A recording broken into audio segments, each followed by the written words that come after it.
We are recording, Casey Palbicki. Okay. All right. So everyone's there, and I see your faces on screens too, on every screen in the room. But I don't see Kevin, but I know he's there. He's there. Yep, he's right next to Tim. There you are, Kevin. He just had a revelation. What's the revelation? Oh, Hi, Tim. okay. Landon. So, Becca, Steven. oh, can you give me screen sharing privileges, Randall? I sure can. Let's see. Oh, there it is. I got it.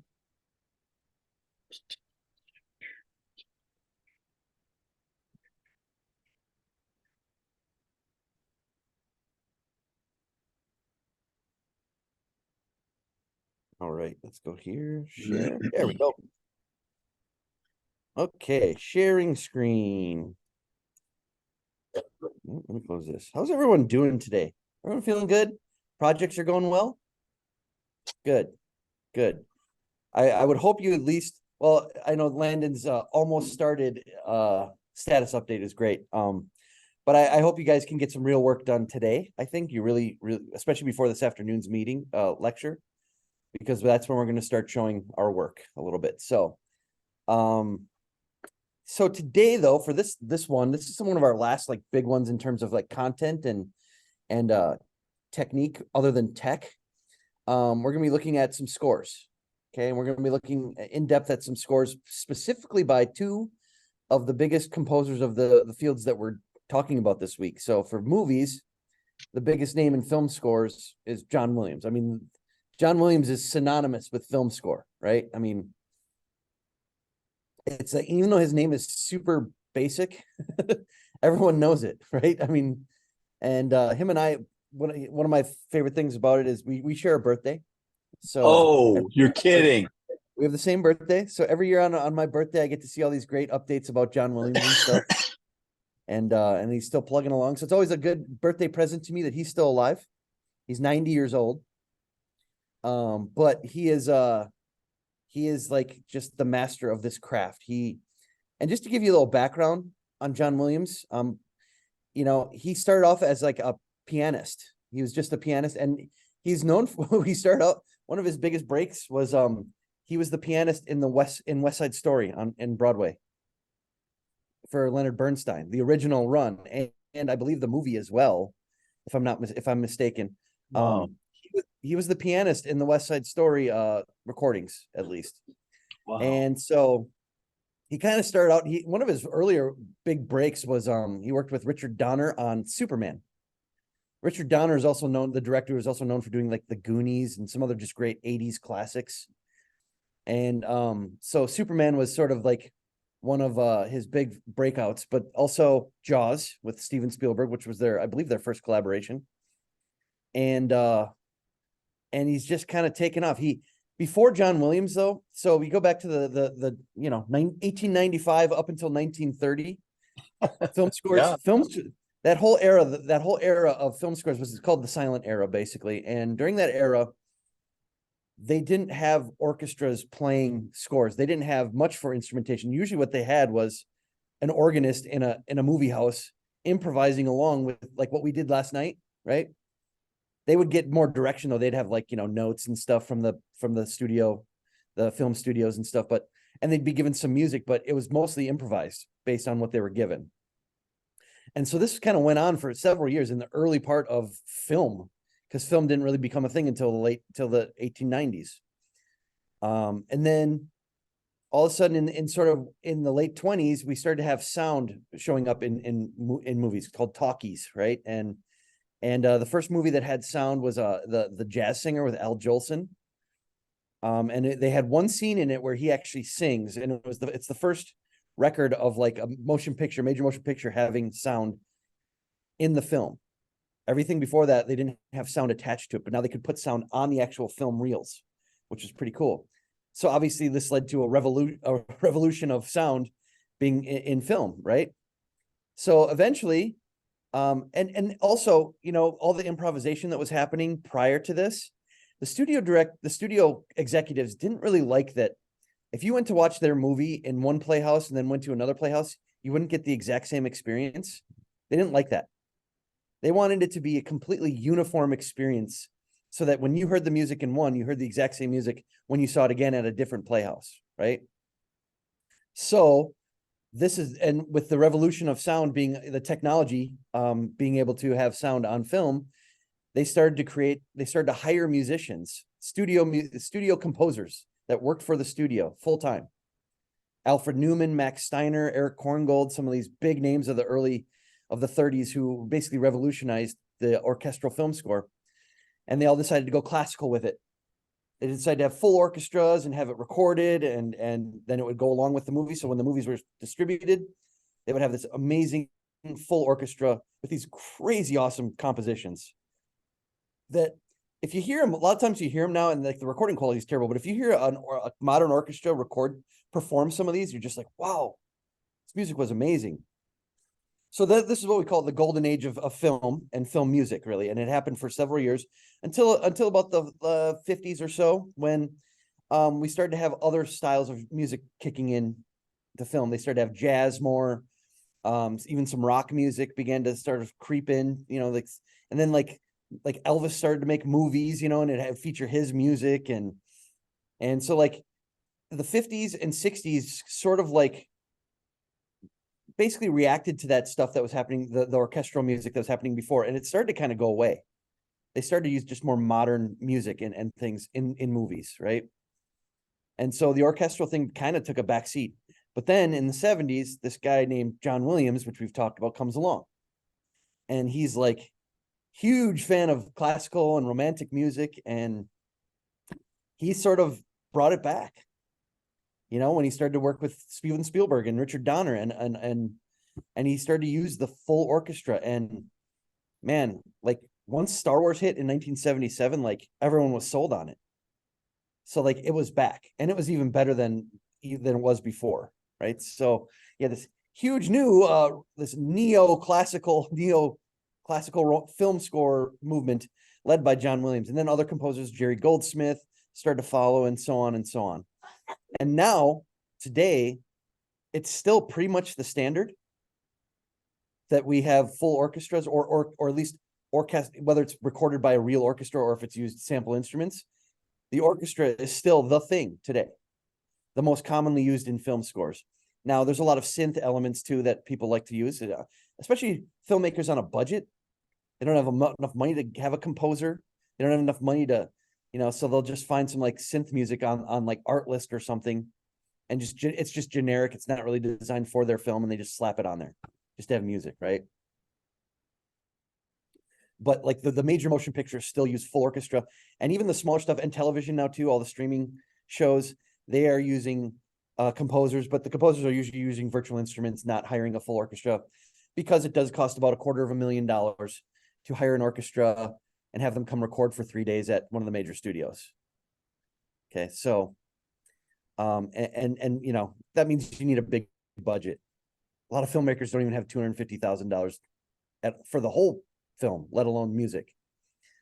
So John Williams is basically a revolutionary in film music, because not only does he write amazing, incredibly dense but memorable melodies and scores, but he also basically single-handedly brought back a genre that was sort of going away with film music.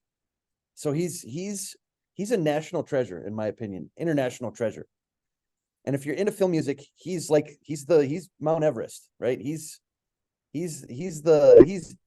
you had the Mount Rushmore of film composers, he's George Washington. Okay. Which I might ask you at some point too. What's your Mount Rushmore of film composers? Right? Which is an interesting question. You get 4, but then, Washington being like the leader, and Abraham Lincoln bringing up the tail. So think about that. We'll talk about that later, maybe. Okay, so what I want to do today is look at some of John Williams' scores. And what's great is, the first problem, we don't have access to his scores.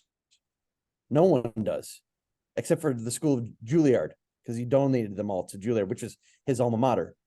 We don't have access to like just go on to Amazon or Sheet Music Plus or JW Pepper or whatever and just get the scores. They don't exist. They're not for sale.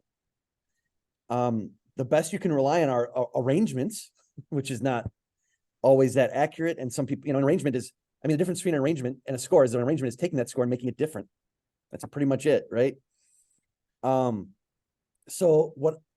with this great community of fans of this music, MuseScore has a great community of people who are transcribing scores, right? YouTube also has several YouTubers who literally they just sit around and transcribe these dense orchestral scores and they put them on YouTube for us to see. And I'm just like so grateful because some of the ones I'm going to show you today, they're in the 95% to 100% accuracy range. They are very accurate. They are not just like guesses or, oh no, you will pretty much find like, it's actually hard to find mistakes in what they've done. So we'll look at that. And then, but MuseScore is another place where I've been finding in the last year or so, a lot of transcriptions that people have put actually into MIDI file, into like notation files that you can actually take and drop it into your own DAW or notation software and play around with it. It's pretty amazing.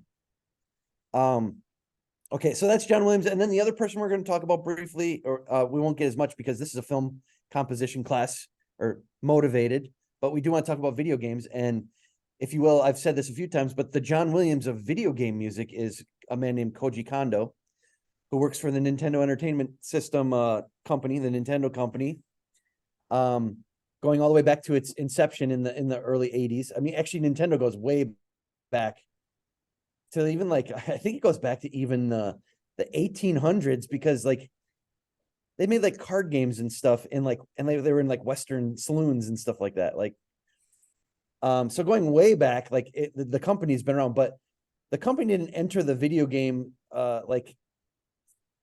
game, if you or whatever, like the competition, the race, whatever the industry until really the 80s. And in Japan, it was called the Famicom. And then later the Nintendo Entertainment System, the NES. And so in 1980, well, it was in Japan in 83 and then in 84, 85, I think it was, it hit America and this system blew up. And along with it, all these amazing, fun, challenging video games came this incredible music. And who was writing all the music for Nintendo? Koji Kondo. He was their studio composer, right? He was their guy. He was the one who wrote all the Mario music, all the Zelda music, all those, so many of those just games that third party, like those obscure games that you just never even really played. And there's hundreds of Nintendo games. He was the music guy. I'm sure he delegated some of it to some of his team after they got more popular and he had more money and he could hire people. But the vast majority of those great, memorable video game themes come from Koji Kondo. So we'll look at them. Both John Williams and Koji Kondo posters are outside my office wall if you ever want to take a look and see. So I'm a very big fan of them. So let's start with John Williams and we'll spend the majority of time on him. Oh, no. Hey, Casey? Yes. Can you hear me? Yes. I'm putting a sort of a chat side comments on chat about how to find scores of John Williams, but they're not the films. They're not the original film scores. You can get or conduct full scores of John Williams, but they're for the concert versions of these pieces. Yep. I put a link on that on the chat that says if you wanted to look at the score, they're there. They're on the pricey end of the scale, but they are the scores. They just aren't the scores that have all the timings and all of the papers that John Williams donated Juilliard. And also, I shared a YouTube link to John Williams, who was also got started after he was doing studio work, playing piano, and he did a lot of film scores as well as a pianist. Just as a pianist, he got some side work early on when he was doing studio work. You can make a living doing studio work, and he was very busy. But he got a lot of TV shows as well, and one of those shows was Sky King, which was in 19 late 50s and early 60s, and it was about a guy who flew planes to rescue people in the mountains and out in the far west. So Yeah. there's a theme song there as well if you wanted to hear that. He got started. Yeah, he's done a lot of stuff. Oh, sorry. He's done a lot of television work, like you said, the Olympic theme. Yep. He's done all kinds of things outside of movies as well, and yeah, he's so prolific, you know. But Yes. yeah, like Randall said, you can't get like all of the cues. So the important thing to know when a film is made, the music that's made for it is in cues. They call it music cues. Okay, it's not just one continuous piece of music that you can open up and look at. It's several scores, little scores. It could be 3 seconds long. It could be Yeah. 3 minutes long. Yeah. It's just all the music that pops up in different locations in a film. So all of those timing ones that you mentioned, those are in Juilliard's hands at the moment. But there are people who have put together like suites and like, yeah, and like the original like bigger chunks. Like, so the bigger music cues will often, well, you can sometimes find those for sale, and they're, yeah, like you said, very expensive. But I'm going to rely on us not having a budget or having very little budget and finding stuff on YouTube and That's right. MuseScore, which is pretty great because you know what? There's nothing illegal about transcribing things. Like, you're hearing it, you know, just hey, this is what I heard. Mm-hmm. Okay.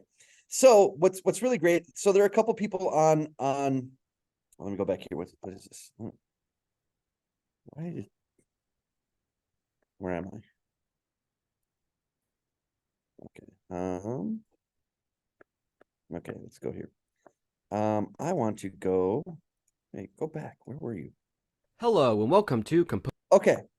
So we're gonna watch some videos, and I like your feedback on things. I like your input, and you might want to get really close to the TV screens that you're at so you can really see this. We're first gonna look at the film, a cue from the film E.T., which stands for extraterrestrial. You guys know E.T.? Yeah, you ever seen E.T.? Sad as hell. One of those movies I love watching. I loved watching it, but I never want to watch it again because it was so sad. But the music was so good. And so we're going to watch a scene here from when they're trying to escape on their bikes on Halloween, and they end up flying their bikes thanks to E.T.'s powers. Okay, and this just brilliant cue by John Williams. But what's great about this is you're going to see the score. It's going to scroll along with it, and you'll see the video. So you can see this person, David McCauley, has put together a channel of doing this. And what he does is he condenses it down to just a couple measures, but he shows all the it's a condensed score. So you see all the instruments that are playing. He shows the harmony that's being used. He shows all kinds of unusual things that are happening. And it's just a very, very incredible, detailed analysis of this score. So let's take a watch at this. Let's take a look at this one.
I mean, just like, Crap. wow, you know? Crap.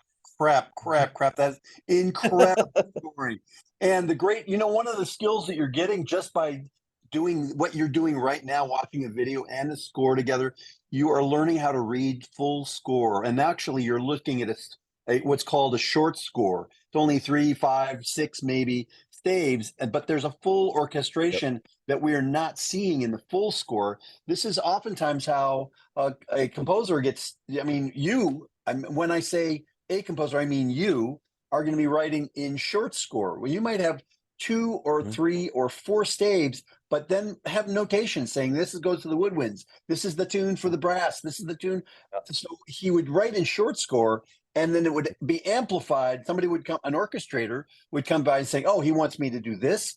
And then John Williams would come back and say, "No, not that." And then we'd mark it out, and then they would revise the score. So there's a process, and because this is so constricted in time, as Casey has said over and over again, the film is done. Now they're waiting for the music, and they schedule the premiere of the movie. They're not giving you 2 years to do this.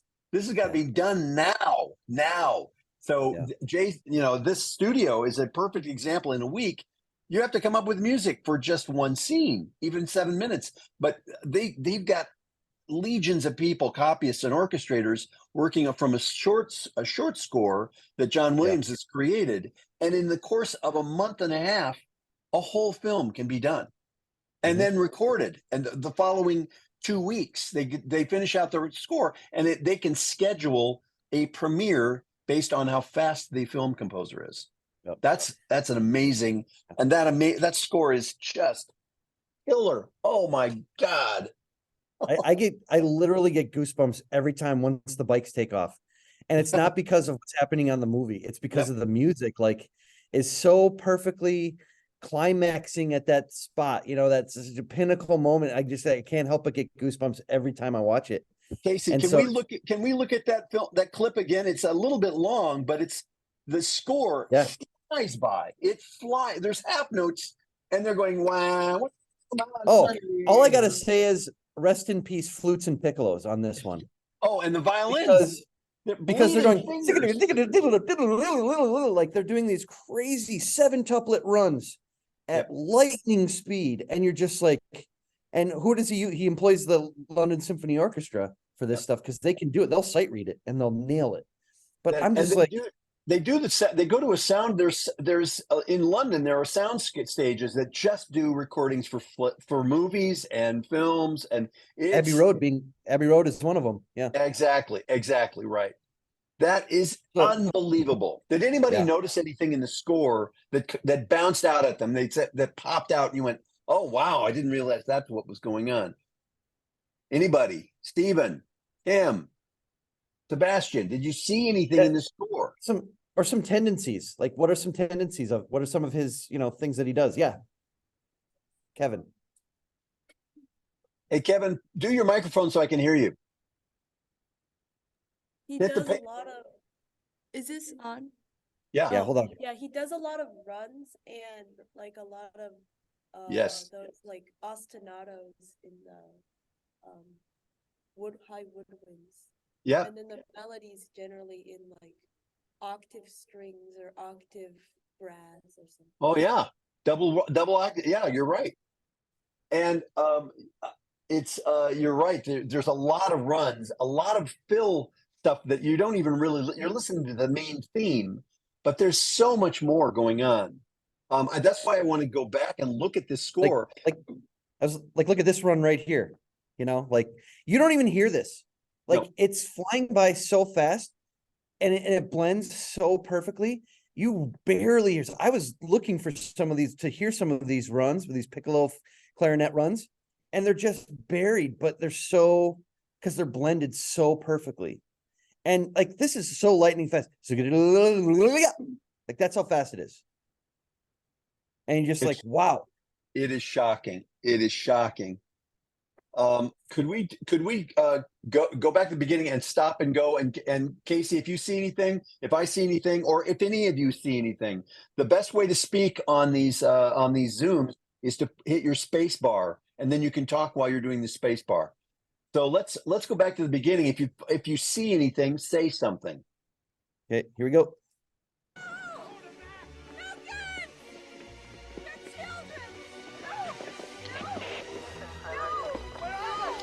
First of all, you can take a look at what the basic orchestration is here, which is pretty common. 3 flutes, doubled with a piccolo, of course. And then 2 oboes, 2 clarinets, bass clarinet, 3 bassoons, with the third being a contrabassoon. So that's not too uncommon. 4 French horns common, 3 trumpets, 3 trombones, very common. Tuba, no euphoniums or anything, but timpani, percussion in general. John Williams loves his harps. This is standard orchestration, number of brass, number of woodwinds. It's a big orchestra, but it's not mammoth, unnamed orchestra members. And Right, how many strings do you think standard. how many would you say? 12 firsts, 10 seconds, 8 violas? Yeah, 12 to 15 firsts. Yeah, 12 to 15 firsts, violins, and seconds, 8 to 10 violas. Cello, same, probably 10, 8 to 10. Yep. And then contrabass, probably 6 to 10, anywhere. Yep, exactly. It's literally proportioned as you go down the range of the strings. It gets smaller and smaller by 2, 3, 4 players. Yeah. So you start with 12, you get 10, 8, 6, 5, 4, or 20, 18, 16, something like that. And then there's divises built in too, so you get thicker lines that happen a lot too. So okay, here we go.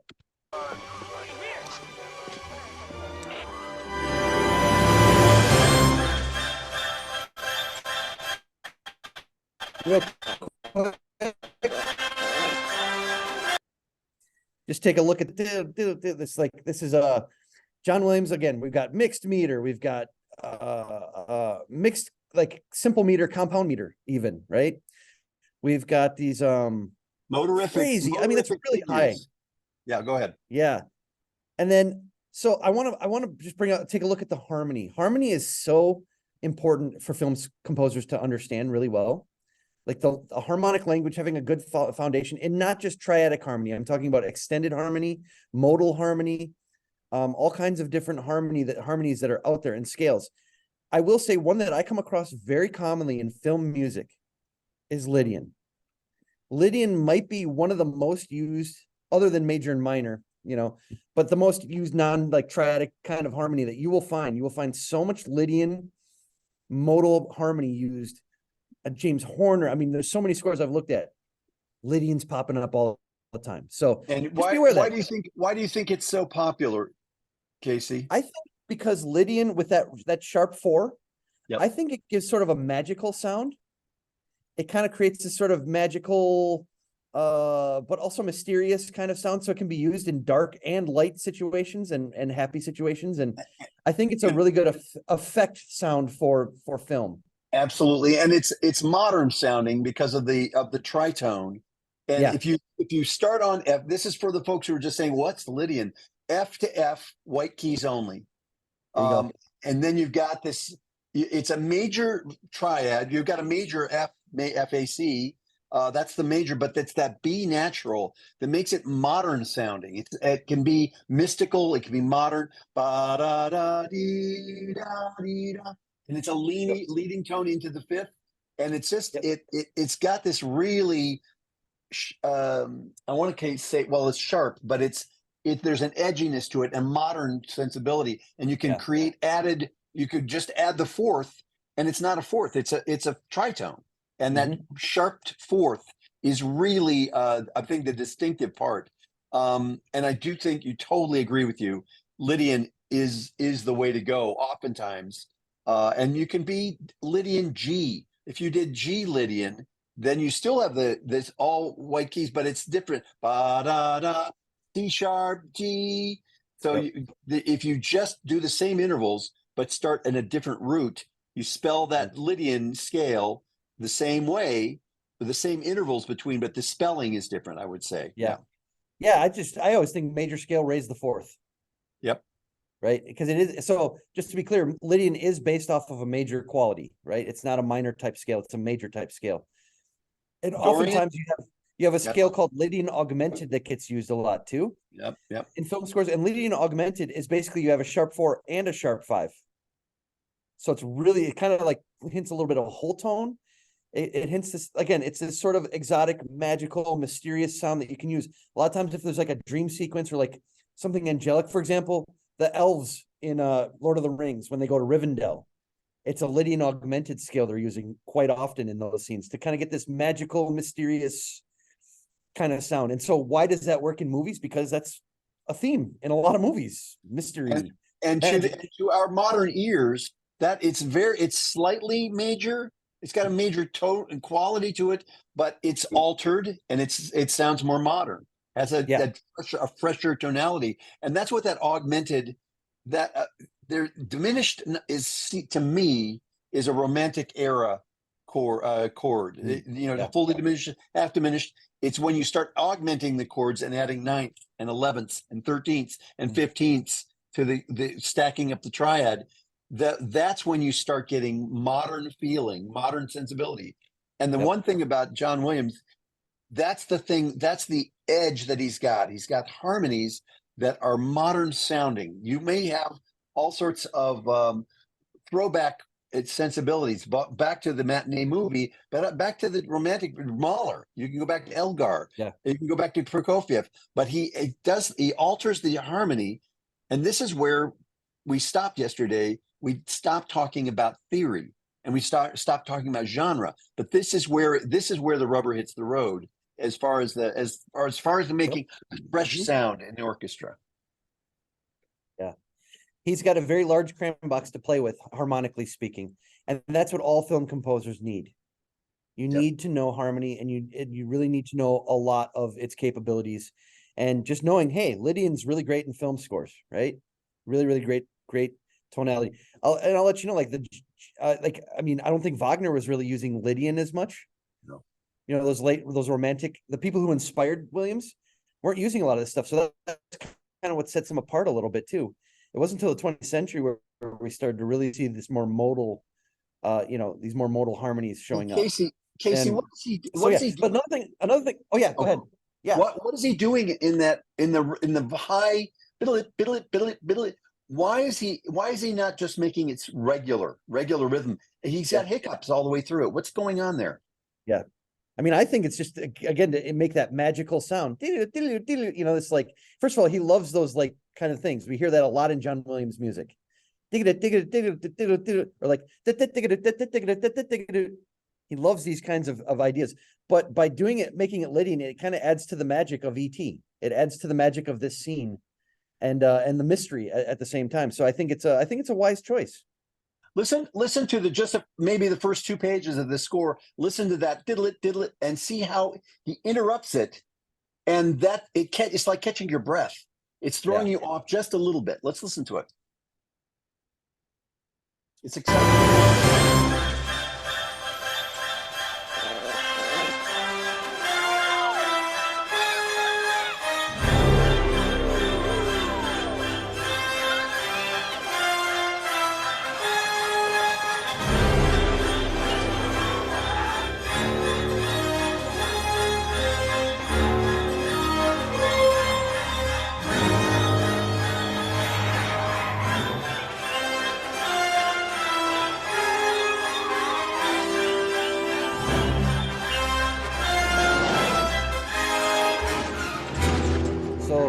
I mean, that's we got this nice brass fanfare happening underneath it too.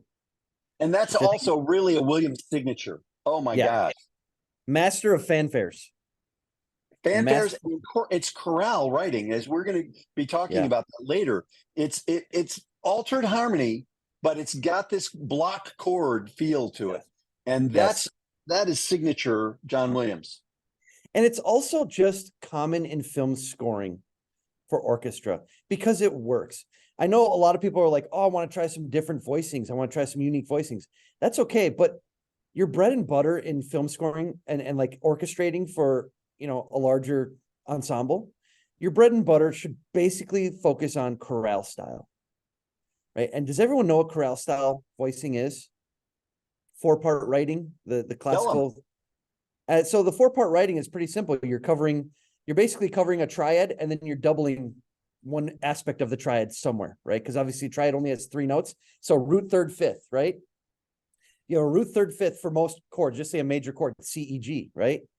Well, something, you know, if you have 4 people playing, you have to give that 4th person something, right? So we often double something of the C, E, or the G. Okay, There's voicing is a big part of this, because if you look down at these brass chords, he does what's called open voicing, where you pull the chord that's not C, E, G, C, and you go, okay, that's a major triad, and with the tonic at the top, we're pulling the chord, and as you go, it's like it's almost replicating the overtone series. So it's very wide chord, like the octave, the 5th, the 4th, and then as you go higher and higher in the brass, you start getting closer and closer voicings, closer and closer intervals between the voices. So voicing, that's what we talk about voicing. Yeah, so in general, we have this range of players: soprano, alto, tenor, bass, right? Bass players play low, soprano players play high. And so it's covering the range of sounds, right? The range of pitches pretty well with this system.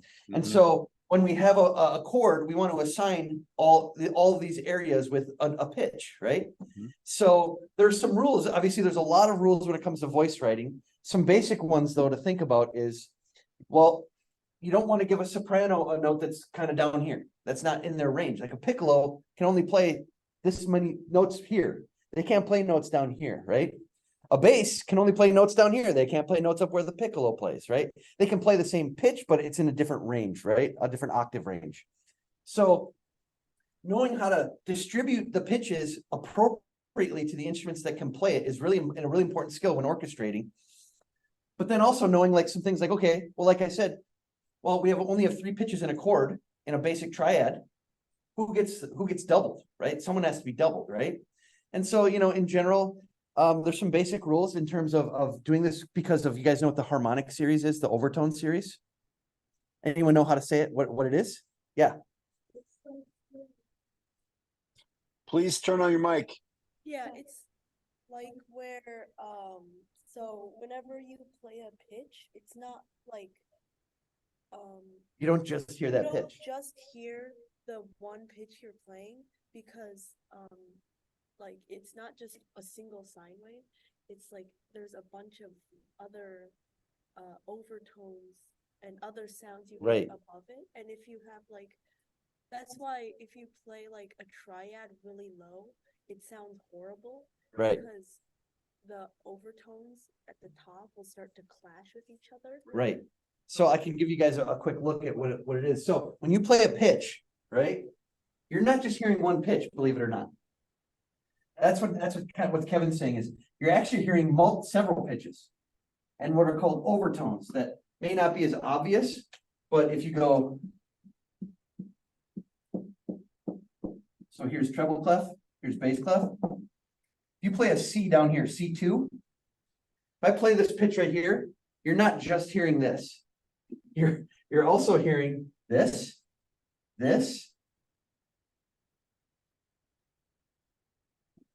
B flat, C, D, E, F sharp, G. Let's keep this going. A, B flat, B. So this is supposed to be above that. B natural, and then C. Isn't that crazy? Those are all the pitches you hear if you play the C. How do I memorize this? Well, I think, okay, go up an octave. And this goes for any pitch. Go up an octave, then go up a fifth, then go up to the root again, play a dominant chord, C, E, G, B flat, and then spell a C Lydian bebop scale, which is what I call that. It's a Lydian scale. It's a Lydian dominant scale, but it's also got the major 7 in there too. So it's kind of a bebop scale. So that's my way of, I've always remembered it. But this is what you're hearing. It's crazy. So one of the rules the reason I'm pointing this out to you is that because the very specific voicing you choose, one thing you don't ever want to do, or you want to avoid, is whenever you're distributing the pitches, you don't really want to double the third, believe it or not. Even though the third is a very important member of a chord because it tells you if it's major or minor or whatever. You don't ever want to double the third, or you want to avoid doubling it. You can double it, but you want to minimize that. You'd want to double roots and fifths more often than you want to do thirds. And the reason is because of this scale here. If you think E major or whatever, if you think the overtone series from E, if I play an E, it's different, very different. G is going to be very similar. C is going to be this, right? So we want to, when we're choosing what to double, we want to be thinking kind of about this. And a more clarity is going to derive or come about if we're focusing on roots and fifths for doubling and kind of minimizing the third. It all goes back to the overtone series. I know you don't have to memorize that, but just want to give you a little. Hey, Casey, I'd like to add one more thing. We're talking about pitches in a musical scale. Last week we were talking about Ben Johnston and his alternate tunings in his string quartet number 4. But I think what's important to recognize is that every sound has an overtone series. It doesn't have to be a musical pitch on the piano. Every sound has different amplifications or different. I'm trying to think of the right term, but different ratio of different importance in the overtones.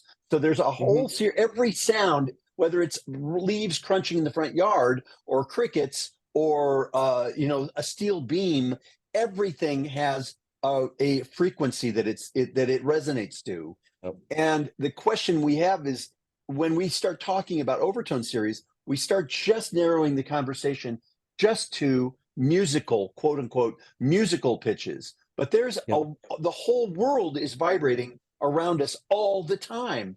One thing I would recommend that you do just to hear the overtone series, go into the Abbott, have somebody depress the pedal on the keyboard, and another person find the pitch, and the person on the keyboard plays a low pitch, one in the bottom two halves of the 2 octaves of the piano, just hit the same pitch over and over again. Then another person go inside the piano, run your finger along that string that is vibrating, and see, you will hear the harmonies. You'll hear the harmonics playing, and that will give you a sense of the overtone series in a real physical sense, that there is something actually vibrating in different ways on that string. And then try to transmit that to that stage has a resonance.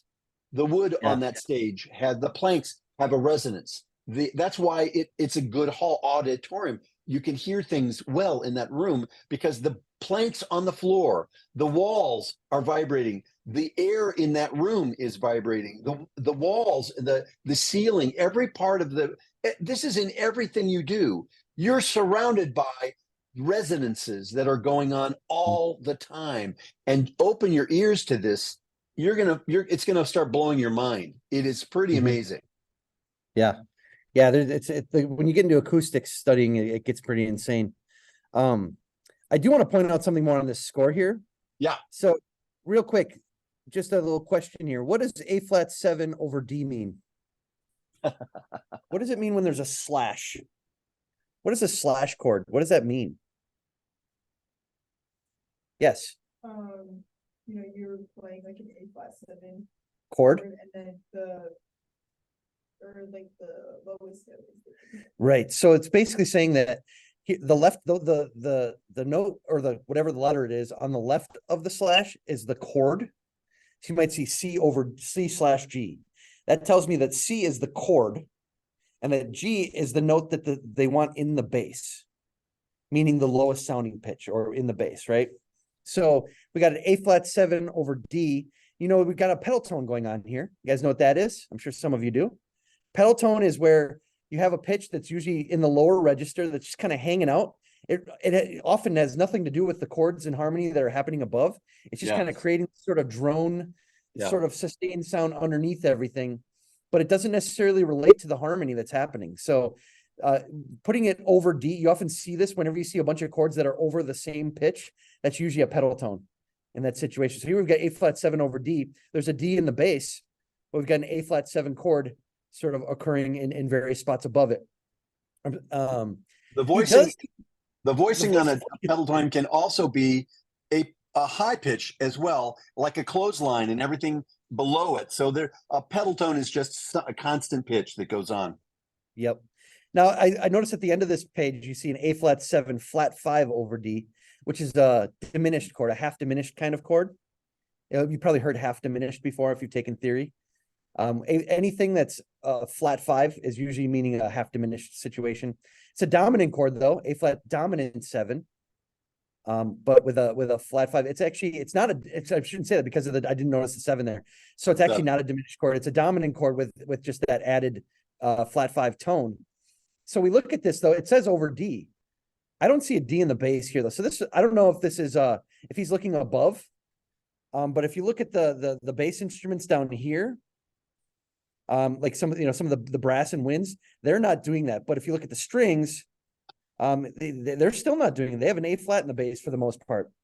So he may have just kept it going, but I think the pedal tone ends at that measure. I think this is an actual mistake that he labeled it A flat 7 flat 5 or A flat 5 over D, because there's really no D's in the bass. There's a D in the chord. We've got a D in the middle of the bass. That's right. It's there, and we don't know how he orchestrated it. This is a reduction of a reduced score.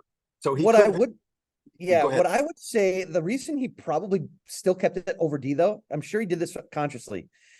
Here's a little rule for most of you. If you're writing in the bass clef and you want, and say you're harmonizing something, you're voicing out a chord, that D line in the middle of the bass clef, that is sort of the demarcation line, if you will. Okay. Yeah. Anything on or below that should be a root or a fifth.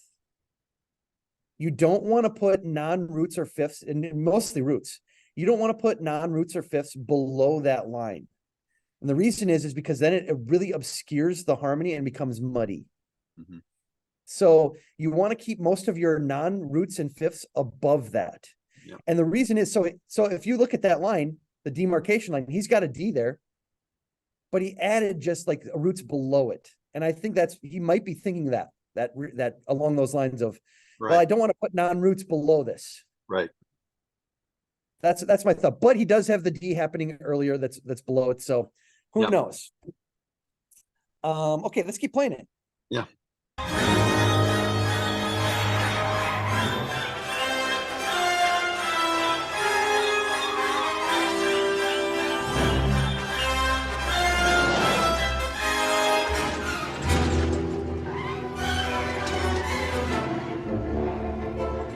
Play that rhythm. These smears of runs. It's so fast. It's just like a smear of sound. But it's beautiful.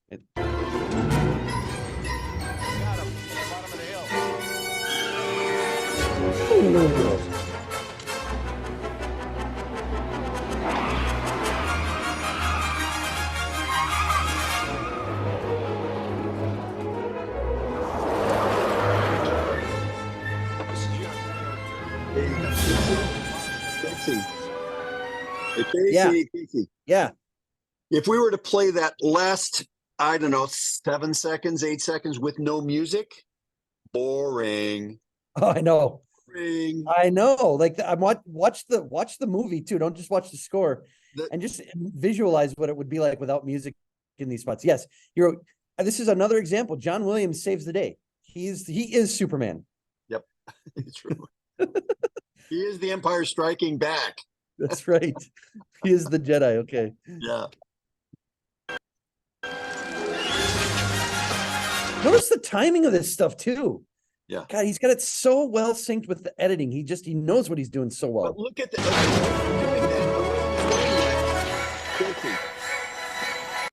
Yes. He's doing that with mixed meters. He's looking at the timing. Okay, I need something here. I need something here. I need something here. There's the car, the spin on the car. The kids are jumping out.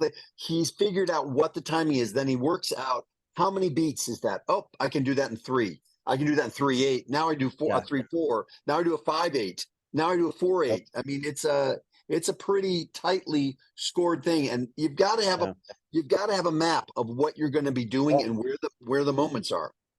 Yeah, and it's definitely not random. It is very calculated, and we called it Mickey Mouse before. You have to have hits But if you would just rewind it just a little bit, Casey, I want to show you where the hits are.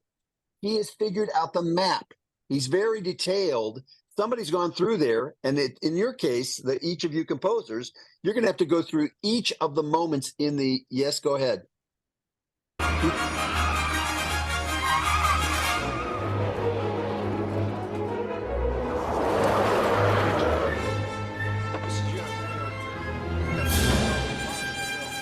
Right here's one coming up. When the bikes come over. Right there. When the bikes come flying over. It's a surprise. You know, That's Mickey Mousing. That is Mickey Mousing. it is. Yeah, and so just so you know, John Williams calls his music swashbuckling music. he basically equates it to like old pirate movies. Like that's kind of where a lot of his inspiration comes from. So you'll notice that swashbuckling kind of music is very Mickey Mousey kind of music, but he does it in such a way where it doesn't feel like a cartoon. Absolutely. He does it in an elegant way, a sophisticated way. So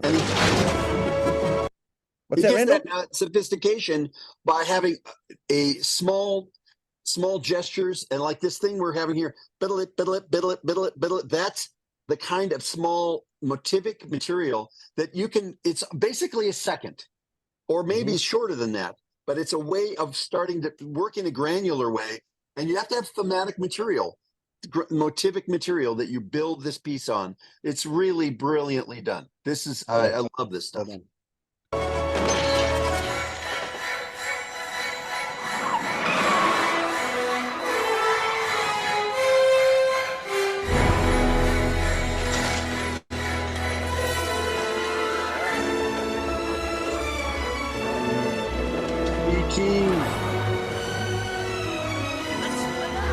That theme right there is the main ET theme. That's like that is the leitmotif. The leitmotif that we hear throughout, and he brings it back.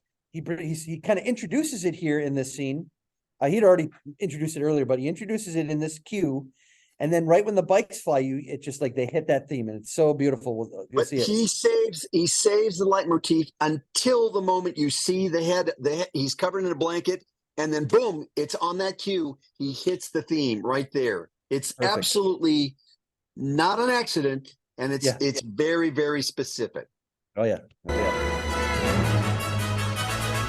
And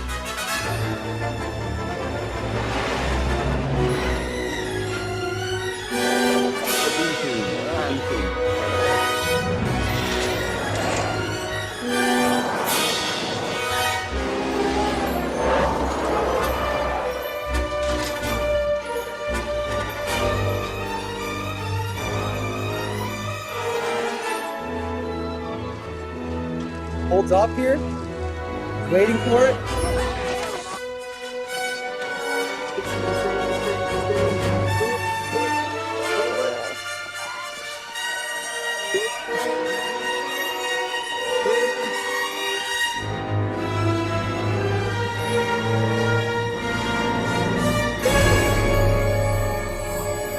Comes.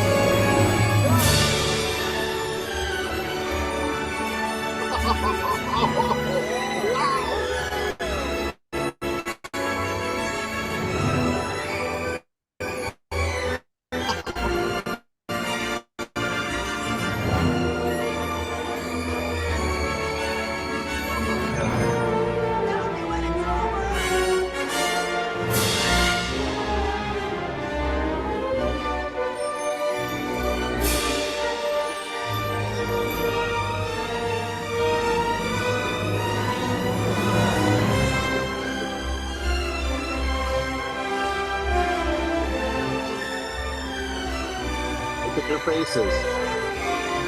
Look at their faces. I know, right? They're just they're blown away. Yes, Steven. I don't know. He's like, oh gosh. Let me just see here. What's going on? I can hear myself very loudly. It's like echoing. Hold on. Let me go. Oh, I think I just. Up still. But Okay, talk. Hi. Okay, good. No, I was just noticing like not only were they playing the main ET like thematic like Theme. motif as it Yeah. like as they're like flying, but like they play the orchestra plays it like really really high up in like in the Yes. register, especially the strings. Yes. And I'm guessing that that's just symbolic, showing that they're like high up in the sky, but that's Oh, yeah, it's a coloratura, right? It's a classic coloratura, which happens a lot in Mickey Mouse films or movies, movie music, where the music will suggest things that are happening on the screen in terms of like high and low. For example, they did this in opera a lot. Coloratura goes back to like opera, and where basically it is if a singer is talking about something high in the sky, the music will ascend to higher pitches, right? And same with lows, like or just like some sort of gesture, whatever the music is describing or saying in words, the music would often follow. Well, if this is a sort of a type of coloratura, we're seeing it on the screen. What's happening on the screen is being mimicked by the music. So it's a type of sort of coloratura practice, which is, yeah, pretty common. Metaphor. Yeah, right.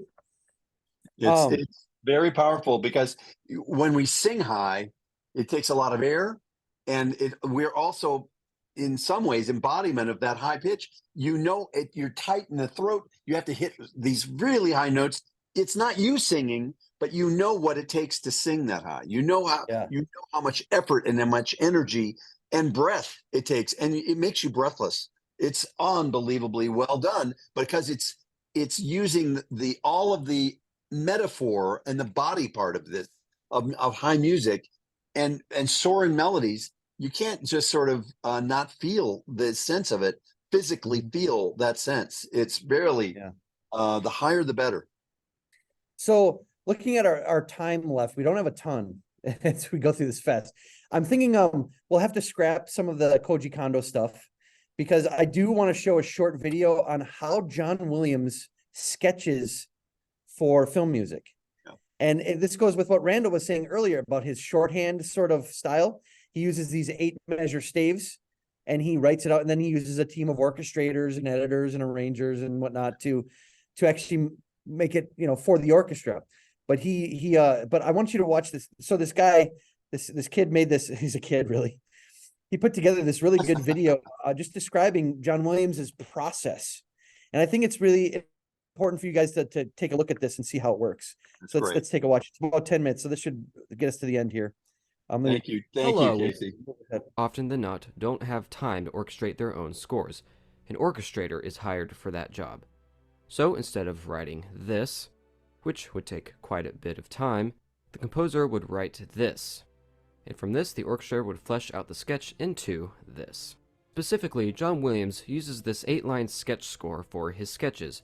In his more recent scores, Williams by the way, uses this all is 16 lines on a page. These are photocopies of his actual sketches. So this is actually his shorthand.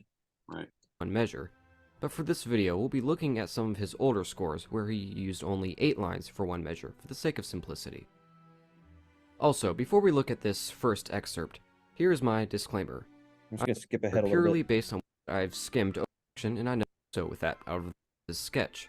The first level of complexity I've chosen to look at is this impartial sketch of Yoda's theme. Although this isn't the entire sketch for the Yoda suite heard on the soundtrack, this does contain the essential theme, harmonies, and general orchestration that the suite follows. The first thing I notice when looking at really any Williams sketch is how he mostly keeps everything in score order. Here, the strings occupy the lower 3 lines, where the upper line is used for the melody, and the lower 2 are used for the harmony. Above that is the harp part, where you'll see some of Williams' shorthand. In the first bar, since beats 3 and 4 are the same as beats 1 and 2, Williams marks this with a repeat symbol. This way, he doesn't have to write all of those notes again.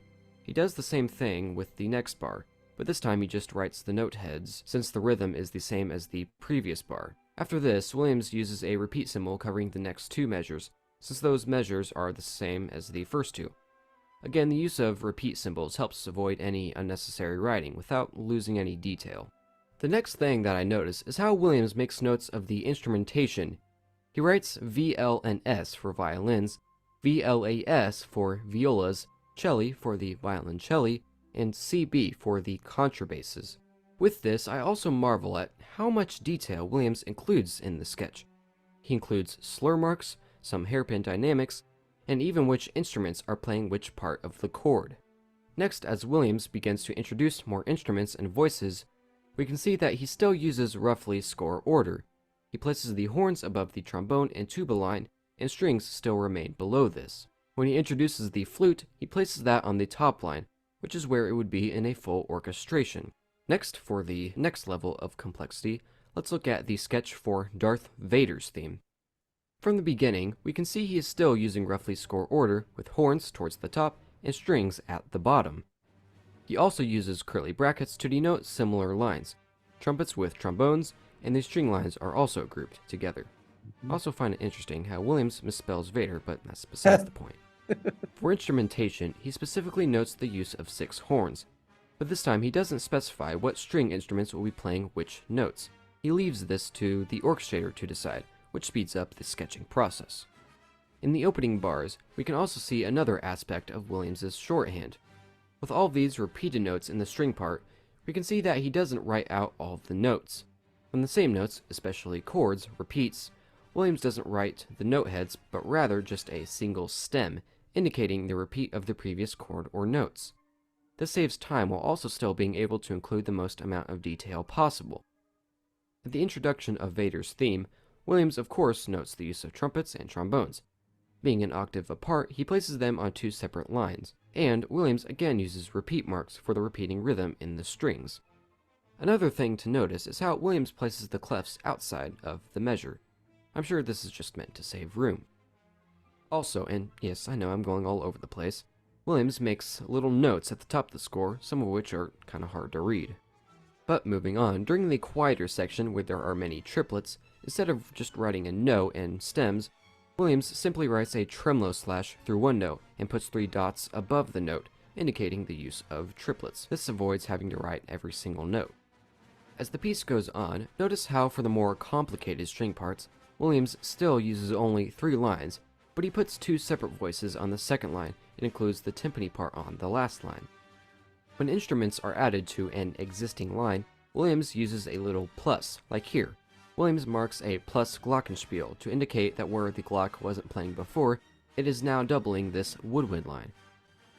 Then, when the clarinets began doubling the violin line, Williams writes a col VL and S, meaning with violins. As well as making some percussion notes above the staff, Williams also marks a plus 8 VA during a woodwind run, indicating that voices will be doubled an octave above the written notes. Now, there's a lot of other subtle nuances to this sketch, so if you want to see the full thing, I highly recommend checking out the video of this sketch on Film Score Analysis channel. But the final excerpt that I've chosen to look at is a sketch of the cue, The Snow Battle.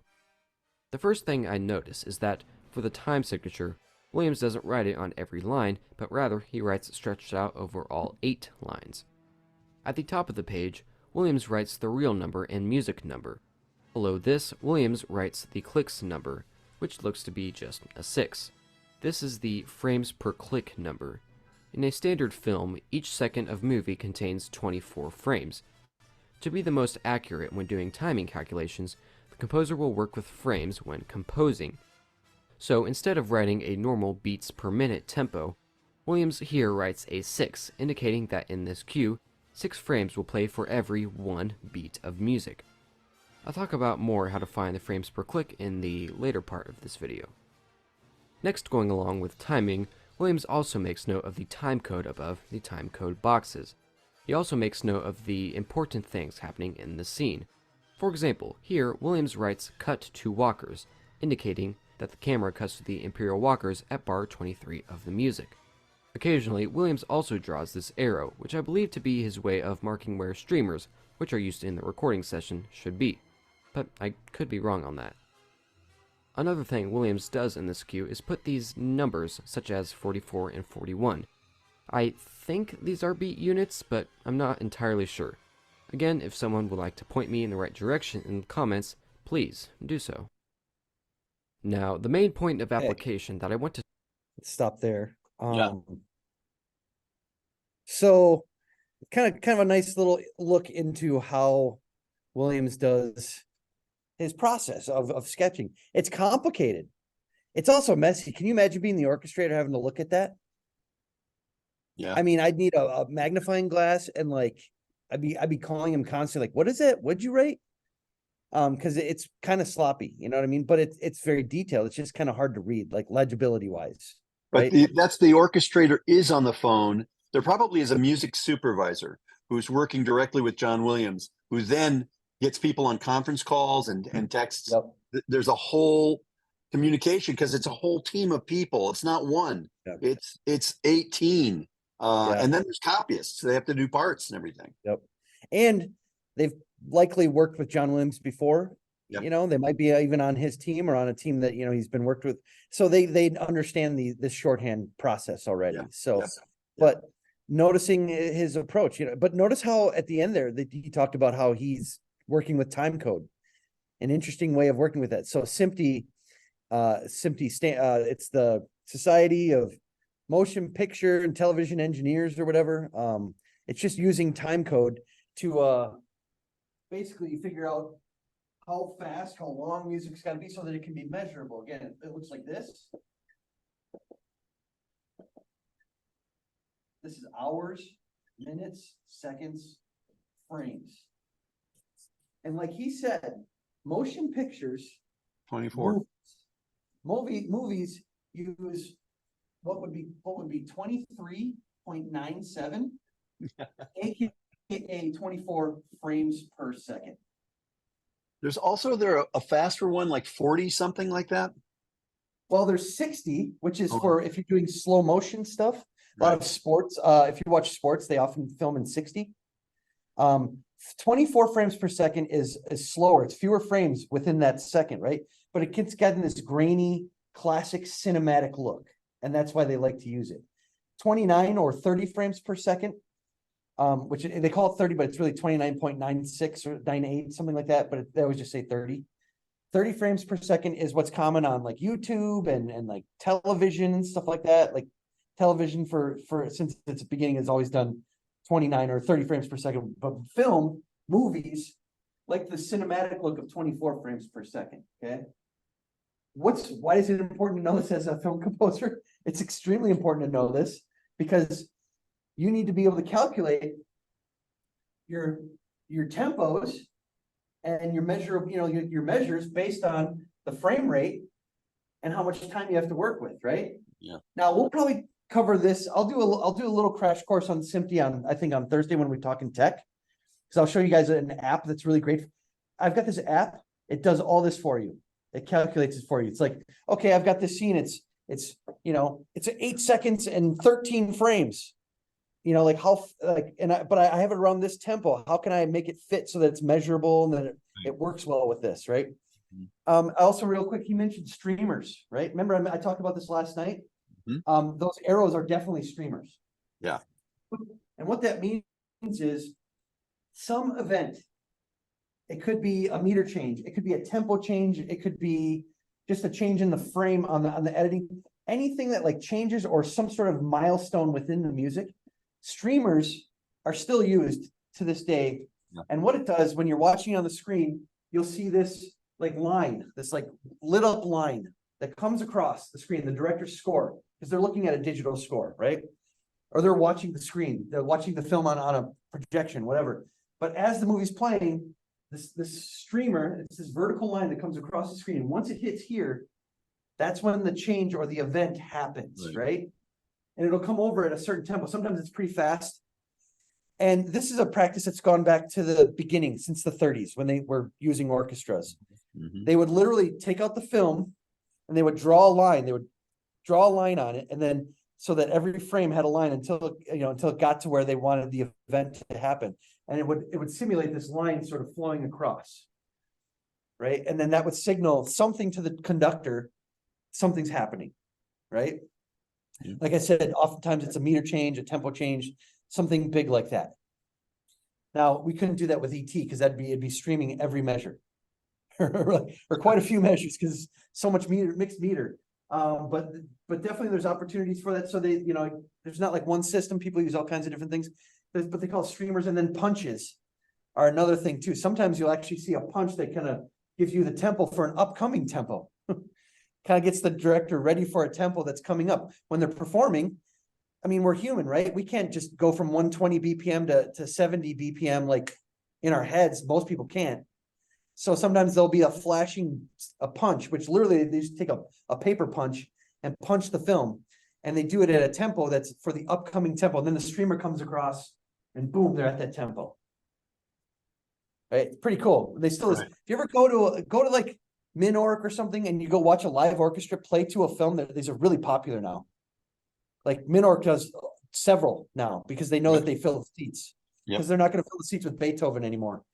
They have to fill the seats with these movies where they literally screen a movie on a big screen and you're watching the movie just like normal. You in the theater, you hear all the sound, dialogue, but the orchestra is on stage below playing the music live with it. And if you can get a chance to kind of glance at the conductor at their podium, you're going to see they're going to have a couple of like videos. They're going to have the movie here. They're going to have the score here. And you're going to see on the movie one, from time to time, the streamers that come across, this line that just kind of sweeps across the screen. It's pretty cool. Hey, Casey, you're not going to believe it. It's after 10:20. Ah, okay. Can you Well, believe we'll it? end it there.